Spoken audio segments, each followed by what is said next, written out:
Sir मैं आपका KTV live news में स्वागत है मैम। Thank you. कौन सा पद से है मैम?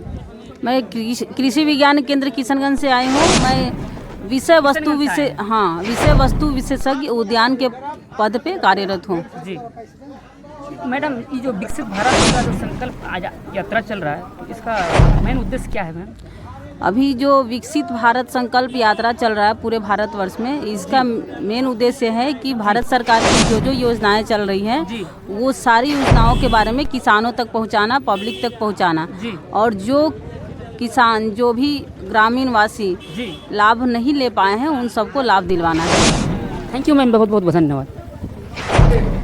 यहाँ पे आप लोगों को जैसा कि सर ने बताया कि मिट्टी के डॉक्टर और खेती से संबंधित सर बता रहे थे कि मैं कुछ बताऊंगी आप लोगों को।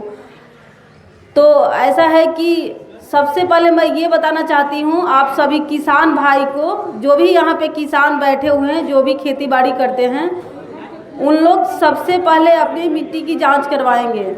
जो लोग भी मिट्टी की जांच नहीं करवाए हैं उन लोग मिट्टी की जांच करवाएंगे।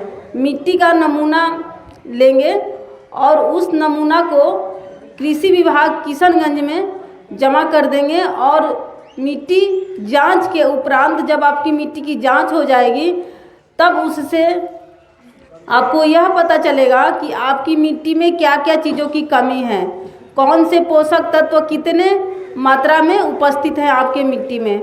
मिट्टी जांच के उपरांत आपको एक स्वास्थ्य कार्ड दिया जाएगा जिसका नाम है मृदा स्वास्थ्य कार्ड। उस मृदा स्वास्थ्य कार्ड में जो है आप लोग जो यूरिया डालते हैं अपने खेत में, नाइट्रोजन के फॉर्म में वो होता है, तो वो आपके खेत में कितना प्रतिशत मात्रा में है, DAP डालते हैं, पोटास डालते हैं, MOP, SSP, जितनी भी दवाइयाँ और खाद आप लोग डालते हैं तो आपको उसकी क्या मात्रा होनी चाहिए। खाद जो डालते हैं, दवाइयाँ जो डालते हैं, क्या आप लोग सही मात्रा में डाल रहे हैं, इसकी जानकारी के लिए सबसे पहले हम किसान भाइयों को अपने मिट्टी की जाँच करानी पड़ेगी। और मिट्टी के जांच के उपरांत आपको यह पता चलेगा कि हमारे मिट्टी में जो है नाइट्रोजन कितना है, कार्बन कितना है, पानी की मात्रा कितनी है, हमारे मिट्टी की जो pH और EC होती है इसकी मात्रा कितनी है। इसके बाद आपको ये पता चलेगा कि हम 25 किलो यूरिया हमको डालने की ज़रूरत है तो हम 50 और 60 kg डाल देते हैं। तो जब आप जांच करा लेंगे तो इसकी आवश्यकता नहीं पड़ेगी। जितना आपको ज़रूरत पड़ेगा आपके मिट्टी के, आपके खेत की जितनी रिक्वायरमेंट होगी उतना ही आप अपने खेतों में अप्लाई करेंगे। और दूसरी बात मैं करना चाहती हूँ यहाँ पे प्राकृतिक खेती के बारे में, नेचुरल फार्मिंग जिसको बोलते हैं।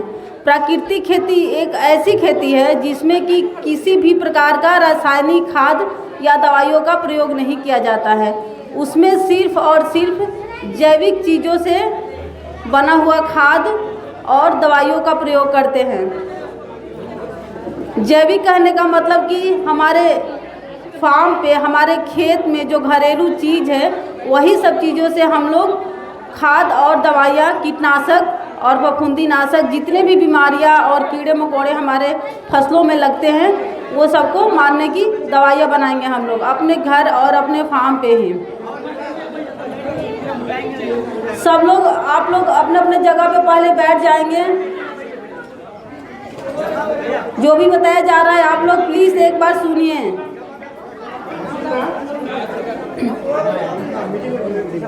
तो प्राकृतिक खेती ऐसी खेती है जिसमें कि रासायनिक खाद कहने का मतलब कि यूरिया, MOP, DAP, ये सब जितने भी खाद हैं सारे रासायनिक खाद हैं, तो उसका प्रयोग नहीं करना है और जैविक खादों से अपने खेती को करना है। उसके अलावा आज का जो समय है तकनीकी अपनाने का समय है, टेक्नोलॉजी का ज़माना है। हमारे समाज में, हमारे देश में तरह तरह की टेक्नोलॉजी खेती से संबंधित विकसित हो चुकी है। इन सारे टेक्नोलॉजी को, सारे तकनीकों को अपनाने की आवश्यकता है, तभी हम अपने खेती में सुधार कर सकते हैं और किसान अपनी आय को दोगुनी कर सकते हैं। कृषि में यांत्रिकरण भी होता है। यांत्रिकरण में आपको ये बताया जाता है कि किस यंत्र में कितना सब्सिडी है।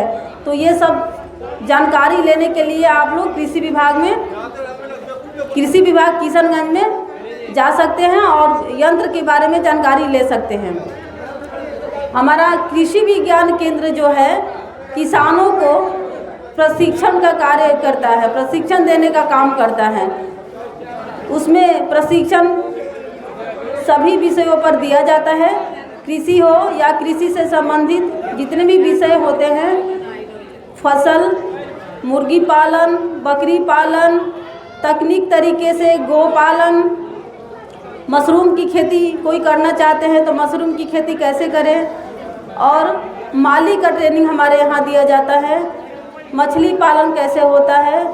सारे विषयों के अलग अलग विशेषज्ञ होते हैं और उन सभी विषयों पे जो है कृषि विज्ञान केंद्र में प्रशिक्षण दिया जाता है किसानों को। धन्यवाद। तो अगर KTV लाइव न्यूज में नया आए हैं तो वीडियो को लाइक और सब्सक्राइब करके बेल आइकन का बटन प्रेस कर दे।